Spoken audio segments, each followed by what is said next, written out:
ಧಾರವಾಡ ಕರ್ನಾಟಕ ವಿಶ್ವವಿದ್ಯಾಲಯದ ಪ್ರಾಚೀನ ಇತಿಹಾಸ ಮತ್ತು ಶಾಸನಶಾಸ್ತ್ರ ವಿಭಾಗದಲ್ಲಿ ಮಾಟಮಂತ್ರ ಮಾಡಿದ ಘಟನೆ ಜರುಗಿದೆ. ಈ ಘಟನೆಯಿಂದ ವಿಭಾಗದ ಅಧ್ಯಾಪಕರು, ಸಿಬ್ಬಂದಿ ಬೆಚ್ಚಿಬಿದ್ದಿದ್ದಾರೆ.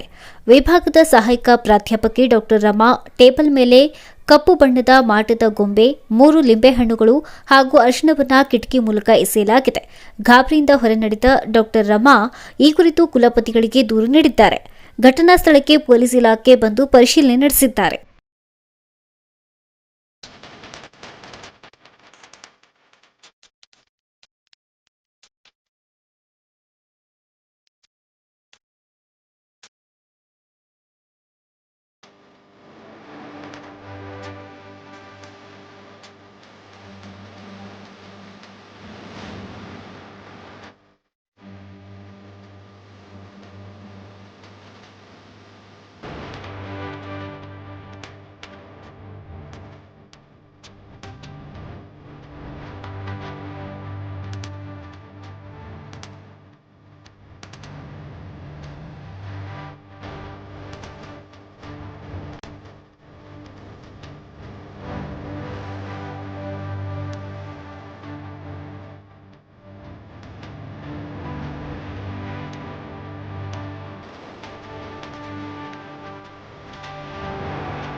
ನೀವು ಇಲ್ದಾಗ ಆಗೈತೇನ್ರಿ ಇದು? ಹೌದು, ನಾನು ರಜದಲ್ಲಿದ್ದೆ.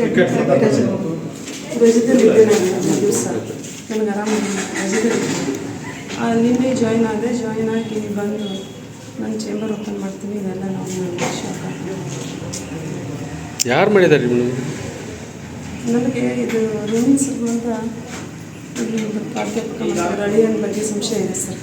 ಯಾಕಂದರೆ ಆ ರೂಮಿನ ಸಂಬಂಧನೇ ನನಗೆ ಜಗಳ ಮಾಡಿದ್ರಿಂದ ಜಗಳ ಮಾಡಿದ್ರಲ್ಲಿ ಅವ್ರ ಮೇಲೆ ನನಗೆ ಸಂಶಯ ಇದೆ ಸರ್. ಸಂಶಯ ಇದೆ ಸರ್.